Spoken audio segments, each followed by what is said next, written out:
السلام علیکم دوستانو، په دې ویډیو کې تاسو ته دا معلومات درکوم چې د واده نه وړاندې ځینې ښځې یا ځینې هلکان خپل شوق یا د هغوی کوم ضرورت چې وي چې د هغوی جسم کې د بلوغت کومې نښې ښکاره شوي وي، نو هغوی دغه خپل شوق څنګه پوره کوي. ډېر مهم معلومات مو تاسو ته راوړي دي د هغو ځوانانو دپاره چې هغوی تازه زلمي شوي دي، هغه پیغلې چې هغوی پیغلتوب ته رسېدلي، نو دا ویډیو خامخا تر اخره وګورئ. قدرمنو، تاسو ته معلومه ده چې نن سبا د موبایل دور دی او د موبایل دور سره ځینې کوم هلکان او جینکۍ چې د موبایل ډېر زیات استعمال کوي، نو د موبایل دغه استعمال ځینې وخت د دوی دپاره مضر هم ثابتېدلی شي. یعنې کوم جینکۍ یا هلکان چې بلوغت ته رسېدلي وي، نو تاسو ته معلومه ده چې د هغوی په جسم کې دغه هارمون چې دغه ډېر زر جوړېږي او دوی بیا د دغه هارمون زر جوړېدو په وجه باندې داسې لارې چارې لټوي چې دوی خپل دغه شهوت چې دی دا په غلطو لارو باندې هم ترسره کړي. دې دپاره دوی غلط فلمونه هم ګوري او بیا د هغه فلمونو په صحبت کې دوی داسې کارونه کوي چې هغه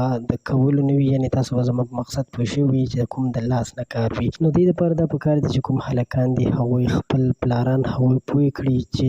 دغسې کارونه ځان نه وساتي او په دې کې څه شرم هم محسوس نه کړي. په دې کې بیا کومې ښځې چې وي یا کومې جینکۍ چې وي هغوی خپلو میندو سره کښېني، یعنې خپلې موریانې هغوی پوه کړي په دې هر څه باندې، په دې سرکل باندې چې داسې ښځې ته میاشتنۍ بیماري هم پېښېږي او باید هغه په دغه بیمارۍ په دوران کې ویره هم محسوسه نه کړي او کوم چې د دې هغه شهوت وي د هغې د کنټرولولو لارې چارې ورته هم وښیي. نو دوستانو، د دې ویډیو جوړولو مقصد مو هم همدغه و چې تاسو په داسې خبرو باندې په داسې کارونو باندې پوه کړو چې په هغې کې ځینې پښتانه شرم محسوسوي، بلکې د شرم محسوسولو خبرې دا نه دي. په دې باندې خپل بچي کوم ستاسو چې کشران دي هغوی هر څه په دې باندې پوه کړئ چې هغوی داسې څه غلط قدم اوچت نه کړي.